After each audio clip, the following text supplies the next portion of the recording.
Saudara-saudara yang saya kasih, jumpa kembali. Selamat hari Sabtu, selamat akhir pekan, dan kita akan kembali diajak untuk merenungkan firman Tuhan yang kali ini akan didasarkan atas Injil Yohanes pasal yang ke-14 ayat 27 sampai dengan ayat yang ke-29.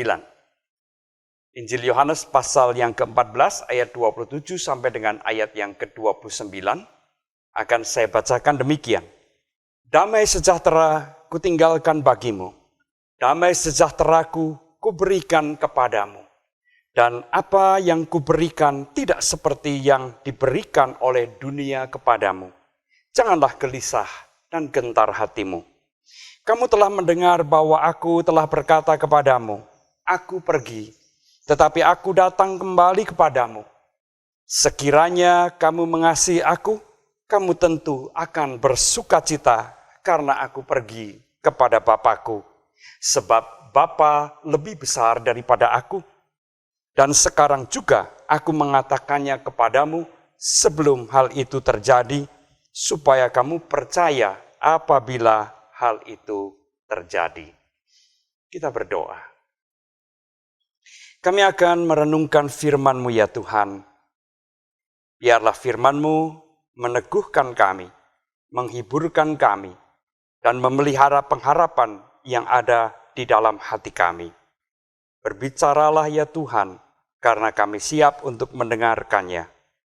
Di dalam nama Tuhan Yesus kami berdoa. Amin. Saudara yang saya kasih dalam Tuhan Yesus Kristus, Tuhan Yesus berbicara bahwa Ia akan memberikan damai sejahtera yang tidak sama dengan damai sejahtera yang diberikan oleh dunia ini. Apa maksudnya itu? Apa sih yang membedakan antara damai sejahtera Tuhan dengan damai sejahtera dari dunia ini? Saudara-saudara, ada orang yang beranggapan bahwa damai itu artinya tidak ada konflik, tidak ada perselisihan, tidak ada kesulitan, apalagi penderitaan. Hidup ini berjalan dengan lancar, dengan mulus, dengan baik. Ada juga yang beranggapan bahwa damai itu berarti saya merasa tenang, merasa aman. Saya ayem tentrem. Nah, tetapi apakah damai sejahtera Tuhan seperti itu? Apakah damai sejahtera yang dijanjikan Tuhan memang seperti itu? Dan mungkinkah kita mengalami damai atau kehidupan di dalam damai yang seperti dibayangkan oleh banyak orang tadi di tengah-tengah dunia ini? Apalagi saat ini, ketika dunia ini sedang menghadapi wabah yang sangat serius, COVID-19, yang bukan hanya mengancam kesehatan manusia, tetapi juga mengancam keberlangsungan ekonomi, keberlangsungan kehidupan sosial, bahkan norma-norma sosial. Bukankah banyak orang yang juga mulai khawatir bahwa dengan kesulitan ekonomi ini, kejahatan akan terus meningkat, akan semakin banyak.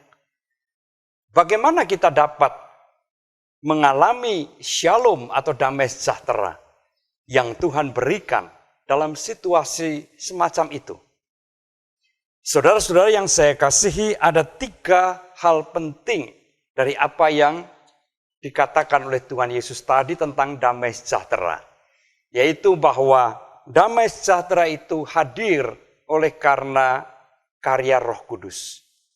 Roh Kudus yang adalah roh penghibur yang dari Allah itu meneguhkan pengharapan dari setiap orang beriman bahwa mereka disertai, mereka dipelihara, mereka tidak ditinggalkan sebagai yatim piatu.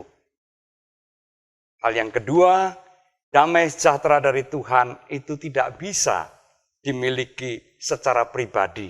Itu bukan barang milik pribadi. Damai sejahtera itu harus dirasakan oleh sebanyak-banyaknya orang. Jadi, dengan demikian, damai sejahtera itu bukan hilangnya kesulitan-kesulitan hidup atau penderitaan yang terjadi di dalam kehidupan ini. Melainkan damai sejahtera itu justru harus tetap dapat dirasakan di tengah-tengah situasi yang seberat apapun. Dan hal yang ketiga, saudara-saudara yang saya kasihi, Roh Kudus juga mendorong serta memampukan setiap orang yang percaya untuk mewujudkan dan menularkan damai sejahtera itu kepada masyarakat, kepada orang di luar sebanyak-banyaknya. Saya teringat dengan buku yang pernah saya baca yang berjudul Rise of Christianity atau Kebangkitan Kekristenan yang ditulis oleh seorang sosiolog agama yang bernama Rodney Starr. Ia seorang sosiolog agama yang mencoba untuk merekonstruksi perkembangan awal dari kekristenan di dunia Romawi. Sesuai yang saya kasihi, ada sepenggal sejarah yang sangat menarik untuk diperhatikan. Starr menuliskan bahwa paling tidak ada 2 wabah besar yang menghantam seluruh kekaisaran Romawi, yaitu pada tahun 165 dan tahun 251. Bahkan wabah yang kemungkinan besar adalah campak yang menyerang kekaisaran Romawi pada tahun 165 itu berlangsung tidak main-main selama 15 tahun lamanya. Akibat dari wabah tersebut, nyaris separuh populasi atau penduduk kekaisaran Romawi tewas. Meninggal bukan karena peperangan, tetapi karena terserang penyakit dan tidak dapat diobati.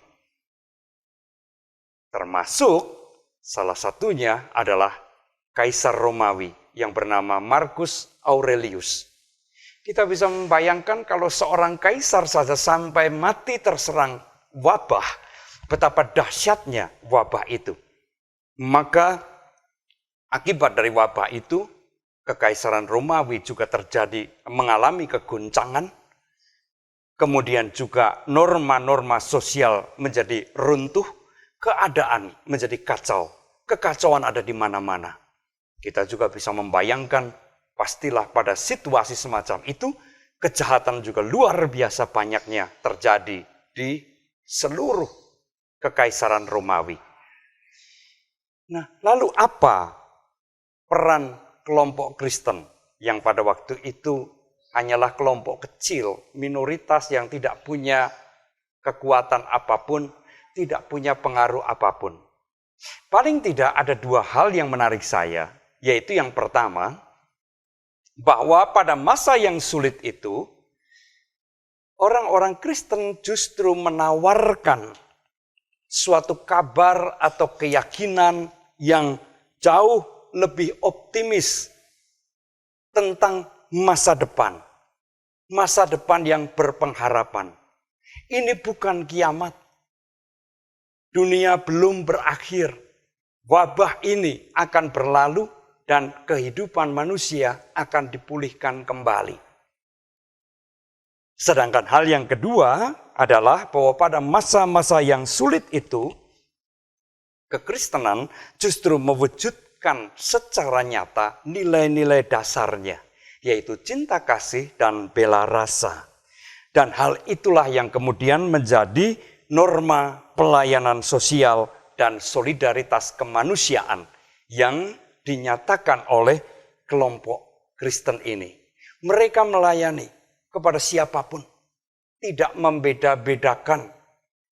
Mereka melayani baik sesama orang Kristen maupun juga mereka yang bukan Kristen. Mereka melayani bukan hanya sesama Kristen, tetapi juga mereka-mereka yang selama ini membenci kekristenan atau yang tidak peduli, yang acuh tak acuh terhadap kekristenan. Pelayanan ini sungguh luar biasa dampaknya. Saudara yang saya kasih dalam Tuhan Yesus Kristus, apa yang dipraktikkan oleh komunitas Kristen pada awal-awal pertumbuhannya menunjukkan dengan sangat jelas, itulah damai sejahtera yang Tuhan sudah berikan kepada mereka. Mereka menerima damai sejahtera itu. Dan di tengah-tengah situasi yang sulit dan berat, mereka membagikannya, mewujudkannya secara nyata kepada masyarakat di tengah-tengah dunia ini. Di tengah-tengah himpitan, di tengah-tengah tekanan, dan di tengah-tengah bahaya yang juga mungkin saat ini kita rasakan bersama. Mari kita mewujudkan damai sejahtera Tuhan, shalom Tuhan di tengah-tengah dunia ini. Mari kita melayani mereka yang membutuhkan tanpa membedakan, tanpa memandang latar belakangnya. Setiap orang dikasih oleh Tuhan. Tuhan ingin menyatakan damai sejahteranya juga kepada setiap orang yang membutuhkan, yang berada dalam penderitaan. Dan kita mau dipakai oleh Tuhan. Bersediakah kita? Amin. Mari kita kembali berdoa. Kami bersyukur kepadamu ya Tuhan, jikalau Engkau mempercayakan pelayanan cinta kasih dan solidaritas kemanusiaan juga kepada kami, kepada gerejamu, di tengah-tengah situasi yang serba tidak menentu ini. Kuatkanlah kami, cukupkanlah kami, agar supaya kami juga dapat terus melayani masyarakat yang ada di sekitar kami. Dan kiranya Tuhan juga memberikan kepada kami semua kesehatan. Sehingga dengan demikian kami dapat terus mewujudkan damai sejahtera Tuhan itu kepada setiap orang yang membutuhkannya. Kami mohon pertolongan-Mu untuk seluruh umat manusia. Kami memohon biarlah kuasa dan kasih-Mu boleh dinyatakan di tengah-tengah dunia saat ini yang sedang dilanda wabah COVID-19. Kiranya ya Tuhan, Engkau sendiri yang akan menolong kami semua melalui para ahli, melalui setiap orang yang berkehendak baik, sehingga wabah ini dapat segera teratasi dan kehidupan manusia juga boleh dipulihkan kembali. Terima kasih Bapa, di dalam Kristus kami berdoa. Amin.